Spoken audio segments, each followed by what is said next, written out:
അഷ്റഫുൽ ഖൽഖ് മുഹമ്മദുർ റസൂലുള്ളാഹി സ്വല്ലല്ലാഹു അലൈഹി വസല്ലം നിങ്ങൾ പറഞ്ഞു, 2 വർഷം കുട്ടിയെ പോറ്റുന്ന ഉമ്മമാരോട് 2 വർഷത്തിനിടക്ക് കുട്ടിയുടെ കരച്ചിലിനെ പറ്റി നിങ്ങൾ കുട്ടിയെ പഠിക്കരുത്.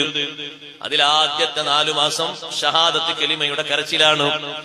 പിന്നെയുള്ള 4 മാസം ആ കുട്ടി വീണ്ടും നബി സല്ലല്ലാഹു അലൈഹി വസല്ലം തങ്ങളെയും മറ്റു ആളുകളെയും അംഗീകരിച്ചുകൊണ്ട് രീതിയിലുള്ള കരച്ചിലാണ്. പിന്നെയുള്ള 4 8 മാസം 8 മാസമുള്ള കരച്ചിൽ മാതാപിതാക്കൾക്കുള്ള ഇസ്തിഗ്ഫാറാണ്.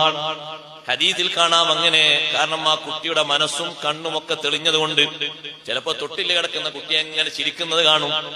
എന്ത് കണ്ടിട്ടാ ഭർത്തവനെ കുട്ടി ചിരിക്കുന്നത്? നമ്മൾ കാണാത്തത് കണ്ട് ചിരിക്കുന്നു, നമ്മൾ കേൾക്കാത്തത് കേട്ട് ചിരിക്കുന്നു.